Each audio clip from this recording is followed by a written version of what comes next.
Hello दोस्तों, आज की हमारी टॉपिक है पृथ्वी के प्रमुख परिमंडल। वैसे तो हमने पिछली क्लासों में सौरमंडल के बारे में पढ़ा था, जिसमें हमने आपको बताया था कि सूर्य और उसके चारों तरफ ग्रह जो हैं वृत्ताकार कक्षा में चक्कर लगाते हैं। बीच में एक होता है सूरज और उसके चारों तरफ जो 8 ग्रह हैं वह वृत्ताकार कक्षा में चक्कर लगाते हैं, हमने बताया था। लेकिन इसमें से पृथ्वी ही केवल एकमात्र ऐसी जो ग्रह है, हमारी पृथ्वी एक ऐसा ग्रह है जिस पे मानव जीवन संभव है। अभी तक संभव है, क्योंकि मानव जीवन के लिए वे सभी परिस्थितियां इस पृथ्वी पर विद्यमान हैं जो कि एक मनुष्य के जीवित रहने के लिए आवश्यक होती हैं। जैसे कि भूमि हुआ, जल, वायु के रूप में हम ऑक्सीजन को देखते हैं। अभी तक ऐसा कोई ग्रह नहीं मिला है जिस पे मानव जीवन के लिए जीवन के लिए जो पूर्ण परिस्थितियाँ होती हैं वह विद्यमान हो। कहीं कहीं पे जैसे मंगल हुआ, बृहस्पति का जो चंद्रमा हुआ, इस पे जल के जो साक्ष्य मिले हैं, लेकिन अभी पूर्ण रूप से मानव जीवन की परिस्थितियों के अनुकूल जो तत्व हैं वे अभी पर्याप्त मात्रा में नहीं मिले हैं। इस कारण जो हमारी पृथ्वी है एकमात्र ही ऐसा ग्रह है जिस पे मानव जीवन संभव है। पृथ्वी की सतह के प्रमुख जो हैं कि घटक हैं, जैसे कि यहाँ पे देखते हैं हम, जिसमें पर्यावरण के 3 प्रमुख घटक माने गए हैं, इसमें कि यहाँ पे एक दूसरे को जो प्रभावित करते हैं। पृथ्वी का ठोस भाग जिस पर हम रहते हैं वो भूमंडल कहलाता है। क्या कहलाता है? भूमंडल। और वहीं पे हम बात करें जो वायुमंडल है, जो कि गैस की परतों का बना हुआ है, यह पृथ्वी के चारों तरफ घेरा है, चारों तरफ से घेरे हुए है। और तीसरा होता है जलमंडल, जो कि पृथ्वी का एक बहुत बड़ा भाग होता है, जो पृथ्वी जो लगभग 2/3 भाग से जल से घिरी हुई है। अब इन्हीं तीनों के कौन कौन से? जलमंडल हुआ, भूमंडल हुआ और वायुमंडल हुआ। इन्हीं तीनों मंडलों के सहयोग से एक नया जो मंडल है उसका उद्विकास होता है, जिसमें कि जीवों का जो जीवन होता है संभव होता है, जिसको हम किस नाम से जानते हैं? जीव मंडल के नाम से जानते हैं। किस प्रकार? तो इस तरह से हम एक फिगर देखते हैं, मान लेते हैं कि ये हमारी क्या है? भूमंडल है। इसको हम क्या बोलते हैं? स्थल मंडल भी बोलते हैं। क्या मतलब है? स्थल मंडल। दूसरा होता है वायुमंडल, ठीक है। अब ये तीसरा होता है जलमंडल। अब इसमें आपको एक दिख रहा होगा बीच में, यहाँ पे ए वाला पोर्शन तीनों भाग में स्थित है। यहाँ पे तीनों भाग में स्थित है, इसी कारण यहाँ पे जो है जीव का उद्विकास होता है। मतलब कि यहाँ पे वो सभी परिस्थितियाँ मौजूद होती हैं जो एक जीव के लिए जीवन के लिए आवश्यक होती हैं। वायु भी मिल गया, जल भी मिल गया और रहने के लिए स्थल भी मिल गया। इस प्रकार हम देख सकते हैं। उसके बाद आगे बोलता है कि भूमंडल के बारे में बता रहा है कि भूमंडल पृथ्वी के ठोस भाग को भूमंडल कहते हैं। यह भूपर्पटी की चट्टानों या मिट्टी की पतली परत बनी होती है, पतली परतों से बनी होती है, जिसमें जीवन के लिए पोषक तत्व विद्यमान होते हैं। पृथ्वी की सतह को 2 मुख्य भागों में बांटा गया है। एक तो हो गया महाद्वीप, जो कि स्थलीय भाग है, जिसको हम महाद्वीप के नाम से जानते हैं। दूसरा होता है जलाशयी भाग, जिसको हम महासागरीय बेसिन कहते हैं। अब तो यहाँ पे आपको महासागर समझ में आया होगा, लेकिन ये बेसिन क्या होता है इसको हम बताते हैं। जैसे कि मान लेते हैं हमारी कोई नदी है, इसकी कोई सहायक नदी आके इसमें मिली, इधर से कोई सहायक नदी आके मिल गई, इधर से, इस प्रकार। और ये जो जितने क्षेत्र में यह जो क्षेत्र फैला हुआ है, जो नदी है और इसकी सहायक नदी जितने क्षेत्र में फैली हुई है, इसको हम बोलते हैं बेसिन। तो वही यहाँ पे महासागरीय बेसिन का यहाँ पे अर्थ होगा। अब विश्व के जो सभी महासागर हैं आपस में एक दूसरे से जुड़े हुए हैं। अब हम यहाँ पे देखते हैं कि ये जो महासागर और महाद्वीप ये कैसे आया, इसका क्या उद्भव है, मतलब विकास कैसे, उत्पत्ति कैसे हुई। तो सर्वप्रथम जो हमारा यहाँ पे आपको बताते हैं, जैसे कि आज से लगभग 300 मिलियन वर्ष पूर्व, कितने वर्ष? 300 मिलियन वर्ष पूर्व समस्त पृथ्वी का एक भूखंड, जो समस्त पृथ्वी थी, जितना आपको यहाँ पे महाद्वीप दिख रहा है, वह एक ही खंड हुआ करता था, जिसको हम क्या बोलते थे? पैंजिया के नाम से जानते हैं। ये मान लेते हैं पृथ्वी का एक खंड है, जिसको हम क्या बोलते हैं? पैंजिया के नाम से पुकारते थे। पैंजिया, जिसको विराट महासागर पैंथालासा से घिरा हुआ है। यह जो हमारा पेंजिया है यह पैंथालासा महासागर से घिरा हुआ था। एक ही महासागर था जिसको हम पैंथालासा के नाम से जानते थे, और एक ही भूखंड था जिसको हम पेंजिया के नाम से जानते हैं। फिर उसके बाद 200 मिलियन वर्ष पूर्व पेंजिया का विघटन प्रारंभ हुआ। इसमें अंतर्जात और बहिर्जात बलों के कारण इसमें विघटन हुआ और यह 2 भागों में टूट गया। एक को हम बोलते हैं अंगारा लैंड, ठीक है, और दूसरे को बोलते हैं क्या, गोंडवाना लैंड, ठीक है। अंगारा लैंड एवं गोंडवाना लैंड पुनः इसमें विभाजन हुआ। विभाजन होके इसमें कई महाद्वीप बने, ढेर सारे यहाँ पे खंड के रूप में टूटे, जिसको हम महाद्वीप कहते हैं। और यह जो पेंजिया, संपूर्ण पेंजिया है, यह सभी महाद्वीपों का जनक माना जाता है। इसके खंडित होने से वर्तमान महाद्वीप बने, मतलब कि वर्तमान में जो कि हमारे महाद्वीप हैं, समस्त महाद्वीप इसी से निर्मित हुए। और यह जो निर्मित हुआ खंड इसी से विस्थापित होकर वर्तमान स्थिति को प्राप्त हुए हैं। मतलब कि जो वर्तमान में आपको दिख रहा होगा, यहाँ पे साउथ अमेरिका है, यहाँ पे नॉर्थ अमेरिका है, यहाँ पे यूरोप है, और यहाँ पे एशिया है, अफ्रीका है, यहाँ पे ऑस्ट्रेलिया। तो यह विस्थापन के स्वरूप यहाँ पे इनकी स्थिति बनी हुई है, जो कि अभी भी गतिमान है। और जो अंगारा लैंड है हमारा, अंगारा लैंड में 3 जो हमारा उत्तरी अमेरिका है और यूरेशिया का पार्ट है, यह जाके जो अंगारा लैंड है उस भाग में जाके अवस्थित हुए हैं। उसके बाद जो हमारा गोंडवाना लैंड है उसमें दक्षिणी अमेरिका, अफ्रीका, अंटार्कटिका और ऑस्ट्रेलिया आता है। और साथ ही जो हमारा भारत है यह भी गोंडवाना लैंड का एक हिस्सा है। अब हमने तो समझ लिया कि इनका विकास कैसे हुआ, महाद्वीप कैसे विकसित हुए हैं और जो महासागर है कैसे हुआ। लेकिन महाद्वीप इसको हम कहते क्या है, इसकी परिभाषा क्या है? तो जो बड़े स्थलीय भूखंड होते हैं, चारों ओर से जल से घिरे होते हैं, उसको हम क्या कहते हैं? उसको हम महाद्वीप कहते हैं। और द्वीप क्या होता है? द्वीप पृथ्वी के छोटे स्थलीय भूखंड होते हैं जो चारों तरफ से घिरे होते हैं। द्वीप महाद्वीप में अंतर क्या है? बेसिक सा छोटा सा अंतर है कि जो बड़े स्थलीय भूखंड होते हैं जो चारों तरफ से जल से घिरे होते हैं उसको हम महाद्वीप बोलते हैं, और जो पृथ्वी के जो छोटे स्थलीय भूखंड होते हैं और चारों ओर से जल से घिरे होते हैं उसको हम द्वीप कहते हैं। अब हम आकार के हिसाब से देखते हैं तो सबसे बड़ा हमें एशिया दिखता है, एशिया महाद्वीप। उसके बाद हमें दिखता है क्या? अफ्रीका। उसके बाद यहाँ पे हमें दिखता है नॉर्थ अमेरिका। उसके बाद हमें दिखता है साउथ अमेरिका। उसके बाद यूरोप आता है, फिर यहाँ पे ऑस्ट्रेलिया आती है। साउथ अमेरिका के बाद हमने एक रॉन्ग बोल दिया, साउथ अमेरिका के बाद आता है अंटार्कटिका, उसके बाद आता है यूरोप, उसके बाद आता है ऑस्ट्रेलिया। ये 7 महाद्वीप हैं। अब उसके बाद हम देखते हैं, यहाँ पे एक फिगर दिया है, इसको हम समझते हैं। यहाँ पे देखिए, यह एक विश्व का मानचित्र है जिसमें हमें जो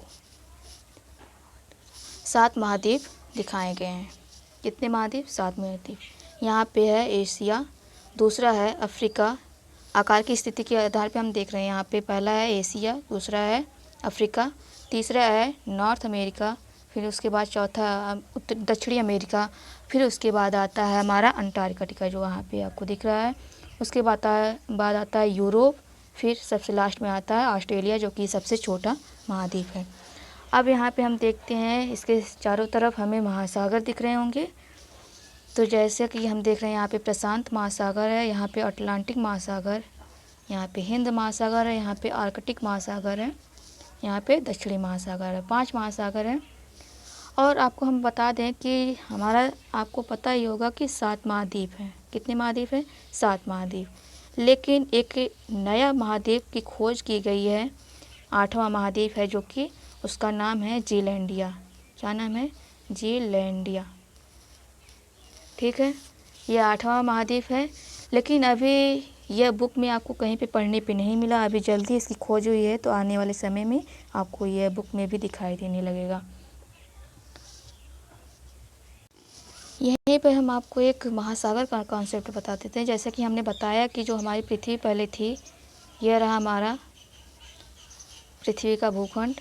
यहाँ पे एक स्थल था जिसको हम पैंजिया बोलते थे। इसके चारों तरफ जो था पैंथलासा था।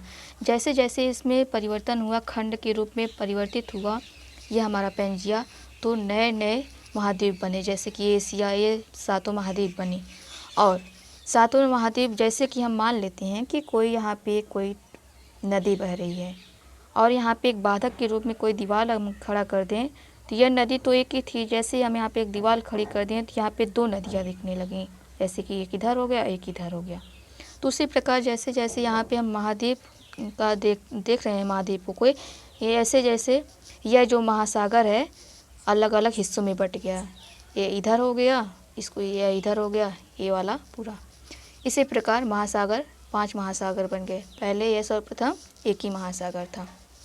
अब यहाँ पे हम देखते हैं एशिया महाद्वीप। आपको यहाँ पे दिख रहा होगा यूराल पर्वत, जो कि यूरोप और एशिया को अलग करता है। उसके बाद आपको दिख रहा होगा यह हमारा क्या है, भारत है। यहाँ पे आपको हिमाचल पर्वत दिख रहा होगा, तिब्बत का पठार। उसके बाद यहाँ पे इसके नीचे आपको हिंद महासागर दिख रहा है, जो कि भारत के नाम से ही पड़ा है, हिंदुस्तान के नाम से ही पड़ा है इसका नाम, जिसको हम बोलते हैं हिंद महासागर। यहाँ पे आपको दिख रहा होगा ऑस्ट्रेलिया। साइड में आपको ग्रेट निकोबार रेंज दिख रहा होगा, ठीक है। इसके बाद ग्रैंड सैंडी डेजर्ट, यानी कि यहाँ पे मरुस्थल आपको दिख रहा होगा। यहाँ पे आर्कटिक महासागर है और यहाँ पे आल्प्स पर्वत है। यहाँ पे भूमध्य सागर है, यहाँ पे एटलस पर्वत है, यहाँ पे सहारा मरुस्थल है, यहाँ पे दुनिया की सबसे लंबी नदी नील नदी है। यहाँ पे अफ्रीका दिख रहा है, यहाँ पे डेकेंसबर्ग पर्वत दिख रहा होगा।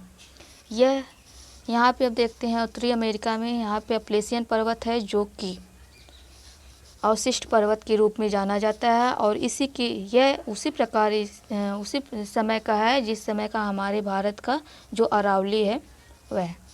यह अवशिष्ट पर्वत है। अब इसमें मतलब कि यहाँ पे अक्षय अपरदन की प्रक्रिया बढ़ गई है, जिसके कारण यह इसका ऊंचाई जो है घट रही है। वैसे ही हमारी अरावली पर्वत का भी यही हाल है। यहाँ पे राकेश पर्वत है, ठीक है। यहाँ पे आपको दिख रहा होगा साउथ अमेरिका में एंडीज पर्वत है। यहाँ पे अमेजन नदी है। कौन सी नदी है? अमेजन नदी। यहाँ पे अमेजन आपको जंगल भी दिख रहा होगा, जो कि यहाँ पे लिखा नहीं है, लेकिन यह जो अमेजन जंगल है यह लगभग 11 देशों में फैला हुआ। कितने देशों में? 11 देशों में। इसमें 13 देश हैं साउथ अमेरिका में, और 13 देशों में से 11 देशों में यह जो हमारा अमेजन नदी है, या फिर हमें अमेजन जंगल बोले, यह फैला हुआ है। और इसी अमेजन जंगल को ही हम पृथ्वी का फेफड़ा कहते थे। जैसे कि पृथ्वी जो हमारा फेफड़ा होता है वह ऑक्सीजन को छानने का काम करता है और हमारे बॉडी में ऑक्सीजन को प्रवाहित करता है। उसी प्रकार जो यह जंगल है अधिक ऑक्सीजन को उत्सर्जित करता था और यहाँ से पूरी दुनिया में फैलाता था। लेकिन यह जो अब लंग्स कहलाता था, यह मानव द्वारा हस्तक्षेपों एवं मानव के क्रियाकलापों के कारण यहाँ पे जो मानव इसके यहाँ पे जो जंगल है इसमें कटाई करने लगे, जिस कारण यहाँ पे प्रदूषण की संख्या अधिक देखी गई है। और वर्तमान में यहाँ पे जो कि हमारा यहाँ पे विषुवत रेखा पर यह स्थित है और यहाँ पे वर्षा का एक प्रमुख माध्यम होता था। और यहाँ पे आने वाले समय में अगर ऐसे ही यहाँ पे लोग जंगलों को काटते रहें तो ये ना सिर्फ केवल दक्षिणी अमेरिका को ही बल्कि पूरी दुनिया को एक संकट का सामना करना पड़ेगा, जो कि वर्तमान में भी पूरी दुनिया इस संकट को दूर करने के लिए कोशिश कर रही है, लेकिन अपने हस्तक्षेपों को कम नहीं कर रही है। दुनिया को यह समझना होगा कि वह जो जंगल है उसको ना काट के, अगर काटे भी तो एक पेड़ काटें और उसके जगह पे 10 पेड़ को लगाएं, तब जाके हमारी पृथ्वी जो है हमारी पृथ्वी पर एक मानव जीवन के लिए अच्छा वायुमंडल बन सकता है। अब हम देखते हैं कि भूमध्य रेखा आपको दिख रही होगी। यहाँ पे 3 लाइनें होती हैं। एक भूमध्य रेखा होता है, एक कर्क रेखा होता है, एक मकर रेखा होता है। 3 लाइनें होती हैं। और यहाँ पे हम देखेंगे कि 0 डिग्री जिसको हम बोलते हैं भूमध्य रेखा या फिर विषुवत रेखा, यहाँ पे हम देखते हैं कि विश्व के कितने ऐसे देश हैं जो भूमध्य रेखा पे स्थित हैं। तो यहाँ पे हम देखते हैं, सबसे पहले हम दक्षिणी अमेरिका में जाते हैं। पश्चिम से पूर्व की तरफ हम बढ़ते हैं तो देखते हैं सबसे पहले आता है इक्वाडोर, उसके बाद आएगा कोलंबिया, उसके बाद आएगा ब्राज़ील। यानी कि साउथ अमेरिका के 3 ऐसे देश हैं जो कि विषुवत रेखा पे अवस्थित हैं। अब उसके बाद हम देखते हैं अफ्रीका में चलते हैं। यहाँ पे देखते हैं साओ टोम है, यहाँ पे आपको दिख रहा होगा छोटा सा। उसके बाद आता है गैबन, उसके बाद आता है हमारा डेमोक्रेटिक रिपब्लिक ऑफ कांगो। लेकिन इसके पहले हमें देखना, यहाँ पे दिख रहा है रिपब्लिक ऑफ द कांगो आता है। उसके बाद आता है ये वाला पार्ट, फिर आता है युगांडा, फिर आपको यहाँ पे देखने को मिलेगा केन्या है, फिर उसके बाद सोमालिया है। ठीक है, यहाँ पे आपको दिख रहा होगा मालदीव है यहाँ पे। उसके बाद आता है इंडोनेशिया, फिर किरिबाती आता है, यहाँ पे आपको दिख रहा होगा छोटा सा। यह कितने देश हैं? यह लगभग 13 देश हैं जो कि विषुवत रेखा पे अवस्थित हैं। कितने देश हैं? 13 देश हैं। इसको आप लोग ध्यान रखिएगा। यह क्रम से एग्ज़ाम में पूछ लिया जाता है कि क्रम की अवस्थिति के आधार पे हमें बताइए कि देशों की जो विषुवत रेखा पे कितने देश हैं, किस प्रकार अवस्थित हैं, ऐसे आपको पूछ सकता है। फिर उसके बाद हम देखते हैं कि कर्क रेखा पर कितने देश अवस्थित हैं। कर्क रेखा पे हम यहाँ पे देख रहे हैं, जिसको आप ट्रॉपिकल ऑफ कैंसर बोलते हैं। यहाँ पे ऐसे जा रही है ये लाइन, जो जो कि भारत को भी काटती हुई जाती है मध्य से। यहाँ पे आप देखिए, सबसे पहले आप यहाँ पे देखिए, आपको दिख रहा होगा पहला जो कि अमेरिका में पड़ता है, इसको बोलते हैं मैक्सिको। उसके बाद आता है हमारा बहामास। कहाँ पे दिख रहा है आपको? यहाँ पे, ये वाला यहाँ पे लिखा है, नाम लिखा है यहाँ पे, लेकिन अवस्थिति इसकी यहाँ पे। उसके बाद आता है यहाँ पे अफ्रीका में चलते हैं हम, तो आता है वेस्टर्न सहारा। कौन सा? वेस्टर्न सहारा। फिर मॉरिटानिया आता है, ये वाला पार्ट। एक बार कलर चेंज कर लेते हैं हम।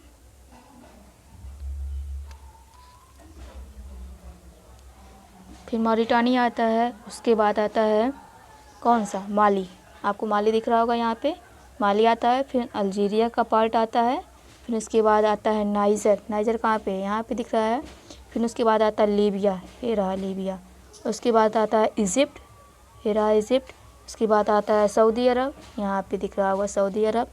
उसके बाद आता है यूएई, इसी में है, यहाँ पे दिख रहा होगा आपको छोटा सा यूएई है।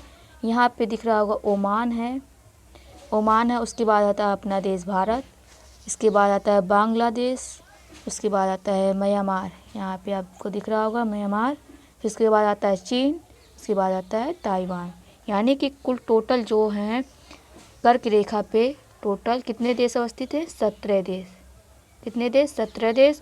और विषुवत रेखा पे टोटल है 13 देश। अब हम देखते हैं मकर रेखा पे, जिस पे कि 10 देश अवस्थित है। कितने देश? 10 देश। वे कौन कौन से देश हैं हम देखते हैं यहाँ पे कर्क रेखा पर, मकर रेखा पे, जो कि दक्षिणी गोलार्ध में है। इसमें से पश्चिम से पूर्व की तरफ हम देखते हैं तो सबसे पहले आता है, ये आपको दिख रहा होगा मकर रेखा, यहाँ पे इस तरह से गया। पहला है चिली। उसके बाद आता है अर्जेंटीना, ये वाला पार्ट है आपको दिख रहा होगा। उसके बाद आता है पराग्वे। उसके बाद आता है ब्राज़ील। कौन सा? ब्राज़ील वाला पार्ट, ये वाला, क्योंकि यहाँ तक ऐसे विस्तार है इसका। उसके बाद आता है नामीबिया, यहाँ पे आपको दिख रहा होगा। उसके बाद आता है बोत्सवाना। फिर दक्षिणी अमेरिका, ये वाला पार्ट। फिर उसके बाद आपको दिख रहा होगा यहाँ पे मोज़ाम्बिक, ये वाला, यहाँ पे मोज़ाम्बिक है। फिर मेडागास्कर आएगा। इसके बाद आता है ऑस्ट्रेलिया। यह 10 देश हैं, 10 देश हैं जो कि मकर रेखा पर अवस्थित हैं। यहाँ पे 10 होगा। तो सबसे पहले एक बार हम फिर से देख लेते हैं कि जो कर्क रेखा उस पर 17 देश अवस्थित हैं। कितने देश हैं? 17 देश। 17 देश। मकर रेखा पे जो हैं 10 देश हैं, और विषुवत रेखा पे उस पर कितने देश हैं? 13 देश हैं। आप लोग इसको ध्यान रखिएगा। लेकिन आपको एक प्रश्न हम दे रहे हैं, जो कि कमेंट बॉक्स में आपको बताना है कि जो हमारी हमारा जो भारत है, इस पर कौन सी लाइन होके गुजरती है, और उस लाइन पे, उस रेखा पे कितने जो राज्य हैं अवस्थित हैं, यह आपको कमेंट बॉक्स में बताना है। आगे हम नेक्स्ट टॉपिक पे चलते हैं। यहाँ पे देखिए, बता रहा है। तो विश्व का सबसे ऊंचा शिखर माउंट एवरेस्ट है। समुद्र तल से लगभग 8,848 मीटर ऊंचा है। विश्व का सबसे गहरा जो भाग है प्रशांत महासागर में स्थित है, जिसको हम कहते हैं मेरियाना गर्त, जिसकी गहराई लगभग 11,022 मीटर है। सोच लीजिए कितना मीटर है। क्या आपने कल्पना की है कि समुद्र की गहराई पृथ्वी के सबसे ऊंचे भाग से इतनी अधिक भी हो सकती है? ऐसा आपने सोचा होगा तो दिमाग ज़रूर लगाएगा। लेकिन आप यह जो गहराई है, गर्त है, यह इतना गहरा क्या सभी जगह है? जो महासागर है क्या इन सभी महासागरों में है? जी नहीं। हमारा जो महाद्वीप है उसी के आसपास आपको यह देखने को मिलेगा गर्त। जैसे कि यहाँ पे मान लेते कोई महाद्वीप है, इसी के आसपास आपको इतने बड़े बड़े गहराई में जो गर्त देखने को मिलेंगे। कोई भी गर्त हुआ तो यह महाद्वीप के पास ही मिलेंगे, बीच में यह महाद्वीप इतने गहरे नहीं होते हैं। ऐसा क्यों होता है आगे आने वाली क्लास में हम बताएंगे। अभी तो ये नॉर्मल क्लास है, आगे वाले जो क्लास हम लेंगे उसमें विस्तार से बताएंगे कि जो ये पर्वत कैसे बनते हैं, पठार कैसे बनते हैं, ये गर्त कैसे बनते हैं, इन सब का एक अच्छे से टॉपिक हम कवर करेंगे। अभी आपको बेसिक ऐसे ही समझना होगा। अब यहाँ पे कुछ तथ्य दिया है जिसको हम देख लेते हैं एक बार। न्यूजीलैंड के एडमंड हिलरी ने भारत के तेनजिंग नोर्गे शेरपा 19 मई 1953 को पृथ्वी के सबसे ऊंचे शिखर माउंट एवरेस्ट पर चढ़ने वाले पहले व्यक्ति थे। जापान के जुंगो ताबेई विश्व की पहली महिला थी जिसने 16 मई 1975 को एवरेस्ट पर कदम रखा था। वहीं हम बात करते हैं कि जो बचेंद्री पाल थी, जो कि भारत की ही थी। यहाँ पे देखिए बचेंद्री पाल जो कि भारत की पहली महिला थी जिसने 23 मई 1984 को एवरेस्ट पर अपना पहला कदम रखा था। तो यह वनडे एग्ज़ाम के लिए इम्पोर्टेंट हो जाता है, तो आप लोग इसको एक बार देख लीजिएगा। अब उसके बाद हमारा नेक्स्ट टॉपिक है महाद्वीप।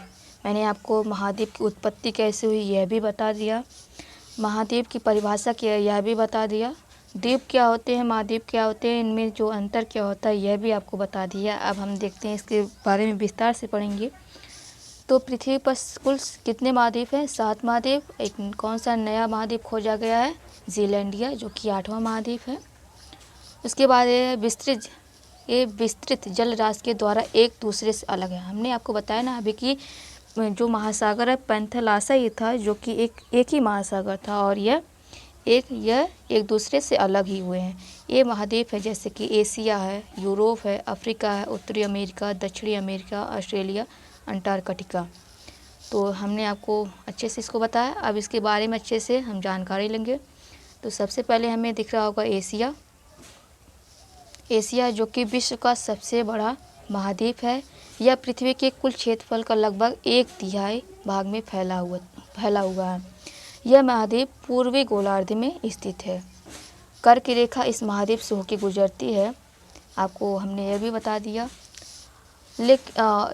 एशिया के पश्चिम में यूराल पर्वत है जो इसे यूरोप से अलग करती है। हमारा ये यूरोप वाला पार्ट था, यहाँ पे कौन सा था? एशिया था। और बीच में एक यूराल पर्वत हमने आपको अभी को दिखाया चित्र में, मैप में, जो कि यहाँ से इसको इन दोनों महाद्वीपों को अलग करता है, जिसको हम क्या बोलते हैं? यूरेशिया।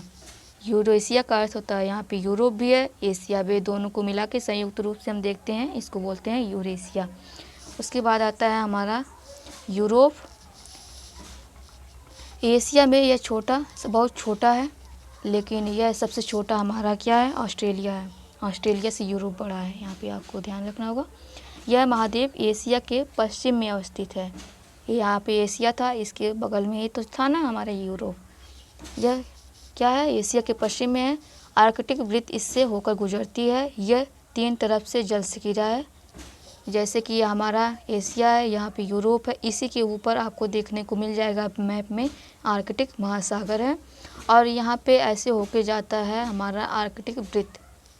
उसके नीचे आपको देखने को मिलेगा यहाँ पे कर्क रेखा है, ठीक है। उसके बाद हम देखते हैं अफ्रीका है।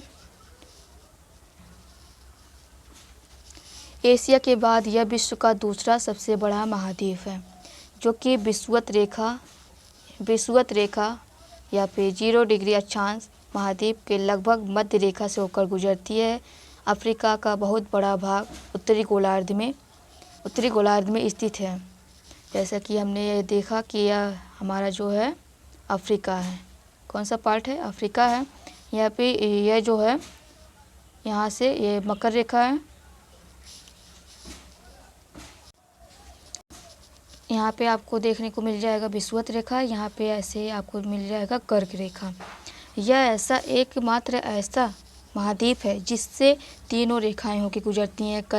मकर रेखा भी होकर गुजरती हैं, विषुवत रेखा भी होकर जाती हैं और कर्क रेखा भी होकर जाती हैं। एकमात्र ऐसा ही यह महाद्वीप है। आप इसको भी ध्यान रखिएगा, ऐसा भी क्वेश्चन बन जाता है वनडे एग्ज़ाम में। फिर उसके बाद हम देखते हैं कि यहाँ पे देखिए ये लाइन बताया आपको, जो कि मैंने आपको पहले ही बता चुके हैं। उसके बाद है सहारा का रेगिस्तान विश्व का सबसे गर्म रेगिस्तान है, जो कि अफ्रीका में अवस्थित है। सहारा मरुस्थल आपको यहाँ पे देखने को मिल जाएगा इतने बड़े क्षेत्र में। यह महाद्वीप चारों तरफ से समुद्र एवं महासागरों से होकर घिरा हुआ है। यहाँ पे आपको दिख जाएगा अटलांटिक महासागर, उसके बाद यहाँ पे हिंद महासागर दिख जाएगा, यहाँ पे दक्षिणी महासागर आपको दिख जाएगा, यहाँ पे आपको दिख जाएगा भूमध्य सागर, और यहाँ पे लाल सागर भी दिखेगा आपको।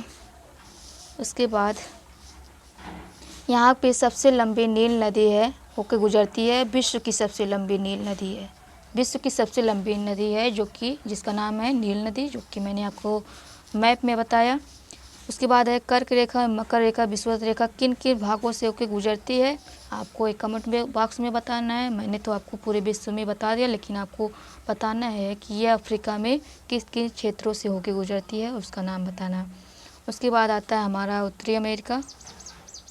यह विश्व का तीसरा सबसे बड़ा महाद्वीप है। कौन से नंबर का? तीसरे नंबर का है। यह दक्षिणी अमेरिका से एक सक्रिय स्थल से जुड़ा हुआ है, जिसको हम पनामा जल संधि कहते हैं। कुछ इस प्रकार है, जैसे कि मान लेते हैं ये हमारा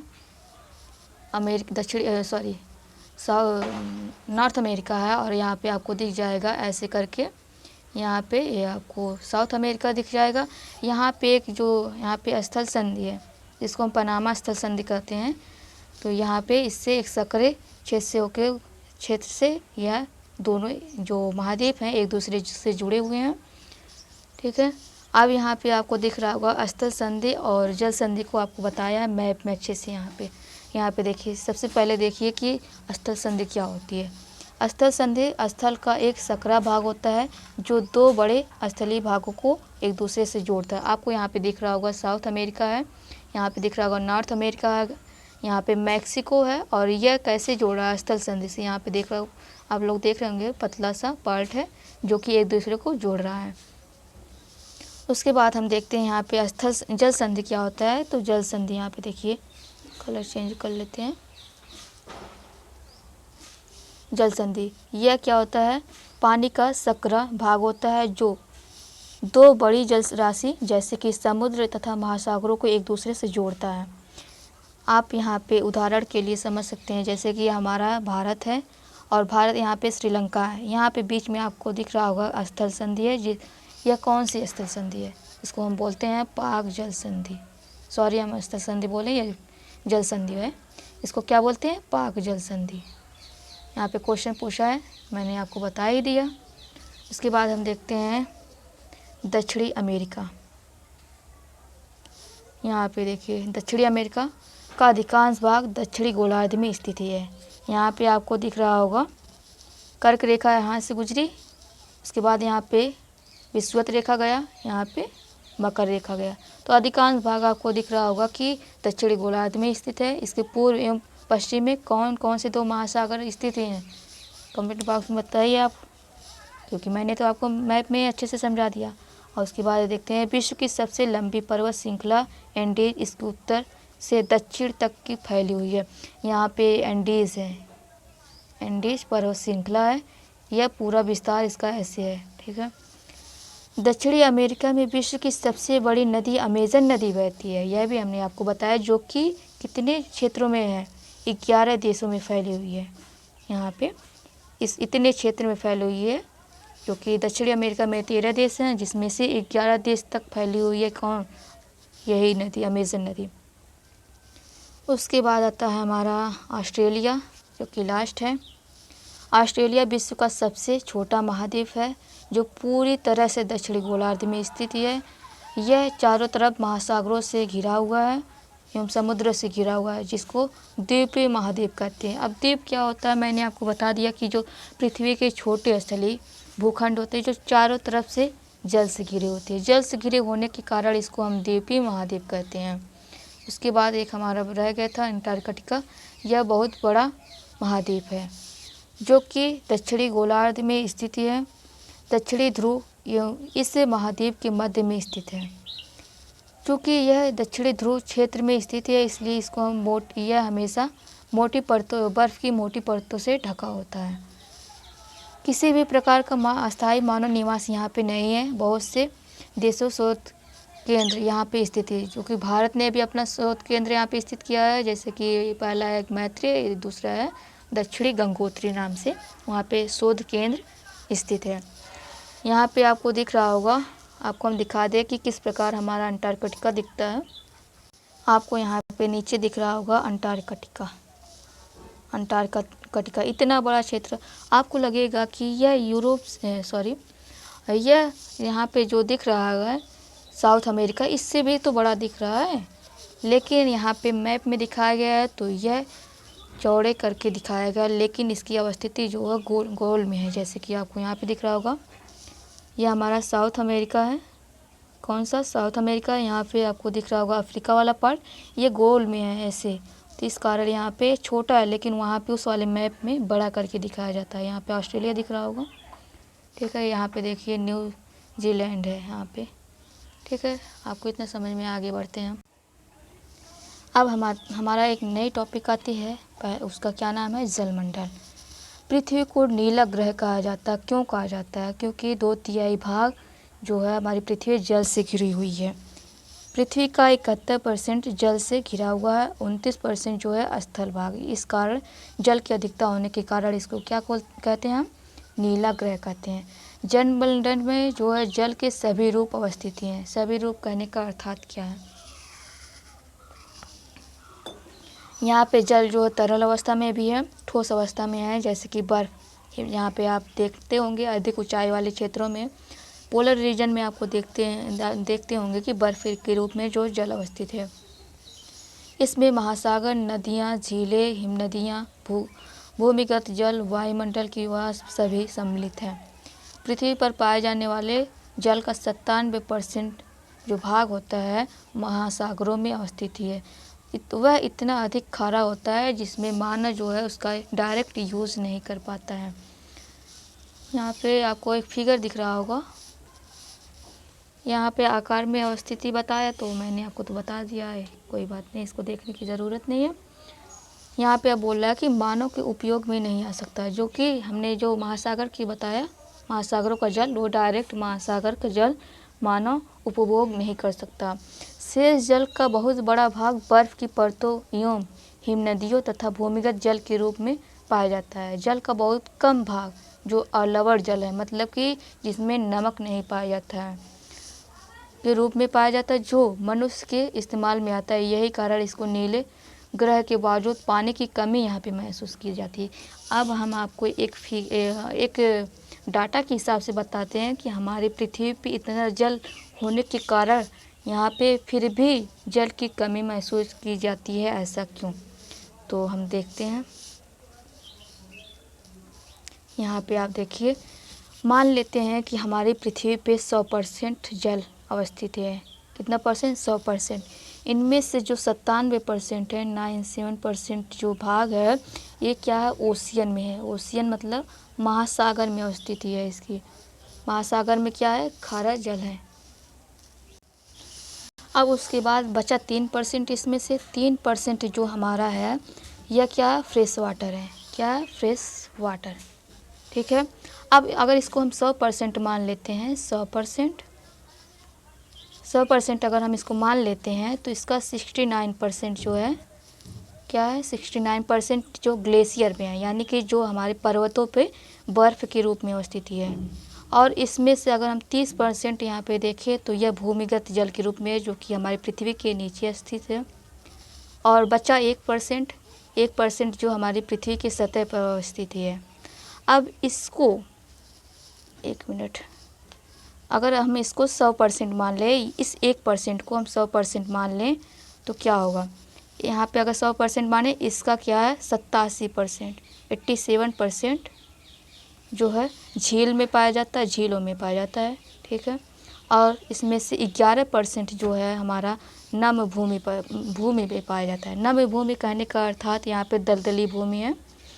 उसके बाद जो आता है 2% बचा, 2% नदी, भूमि और वायुमंडलीय जलवाष्प में है। बस इतना सा ही जो है, जो जल है हमारे उपभोग के लिए जो पर्याप्त है, लेकिन आने वाले समय में इसकी भी कमी देखी जा रही है। अब इतने आंकड़ा देखने के बावजूद, इतना आंकड़ा आपको देखने के बावजूद आपको पता चल गया होगा कि हमारी धरती पे इतना जल तो है, लेकिन पीने लायक कितना है। अब इतना ही छोटा सा पार्ट आपको दिख रहा होगा कि आपको पीने के लिए मिल रहा, लेकिन मानो उसमें भी जो नदियां हैं, नदियों में जो जल प्रवाहित हो रहा उसको भी प्रदूषित कर रहा है। जो हमारे नलकूपों से जल आता है उसको भी अनायास, जहाँ पे हमें 1 गिलास की ज़रूरत होती है वहाँ पे 1 बाल्टी पानी को गिराता है। इस प्रकार पानी का दुरुपयोग करता है मानव, उसको यह समझना होगा। अब इसको हम एक तथ्य से बताते हैं कि मानव के लिए जल कितना इम्पोर्टेंट है। अगर जल ना रहे तो मानव जीवन कैसे ही बर्बाद हो जाएगा, ख़त्म हो जाएगा। अभी हाल में ही जून के महीने में आपको एक रिपोर्ट देखने को मिली होगी, जो कि यहाँ पे दक्षिणी अमेरिका से मिली थी आपको देखने को। एक नामीबिया, आपको नामीबिया हम मैप में दिखाते हैं कि कहाँ पे इसकी अवस्थिति है। आपको यहाँ पे दिख रहा होगा नामीबिया, ये यहाँ पर नामीबिया, यहाँ पे है बोत्सवाना। ये दो देश ऐसे थे जहाँ की सरकार यहाँ पे 700 प्लस यानी कि 750 से भी ज़्यादा जानवरों को काटने का आदेश दे दिया था। ऐसा क्यों काटने का आदेश दिया, और गरीबों ही में ही नहीं, पूरे देश में बांटने का ऐलान किया, ऐसा निर्देश दिया था। ऐसा क्यों? क्योंकि वहाँ पे भूखमरी व्याप्त हो गई थी। वहाँ पे पीने के लिए पानी नहीं था, खाने के लिए खाना नहीं था। अगर जब पानी वहाँ पे नहीं रहेगा तो लोग खाना को पकाएंगे कैसे। वहाँ की सरकार ने यह भी कह दिया था कि आप 1 दिन नहीं नहाएंगे चलेगा, लेकिन पानी का सदुपयोग कीजिए। और वहाँ पे लोग जो थे उनको जानवर काट के बांटने का आदेश दिया था, ताकि वे लोग जिंदा रह सकें। यहाँ पे जल की समस्या उत्पन्न हो गई थी। ऐसा क्यों हुआ था? तो यहाँ पे अल नीनो और ला नीनो का प्रकोप के कारण यहाँ पे जो है जल की कमी देखी गई। अब यहाँ के लोगों को जल का उपयोग कितना होता, महत्व कितना होता समझ में आ गया होगा, लेकिन आपको भी इतना समझना होगा, जल की बर्बादी को रोकना होगा। अब यहाँ पे आपको दिख रहा होगा एक नया टॉपिक है जिसका नाम है महासागर। लेकिन आज के वीडियो में बस इतना ही। इस टॉपिक को हम अगले वीडियो में कवर करेंगे। तो आज के लिए इतना ही। अगर वीडियो पसंद आए तो लाइक कीजिएगा, सब्सक्राइब कीजिएगा और अपने मित्रों को भी शेयर कीजिएगा। अगर कोई भी डाउट रहे तो कमेंट बॉक्स में ज़रूर पूछिएगा। तब तक के लिए इतना ही। मिलते हैं नेक्स्ट वीडियो में। जय हिंद।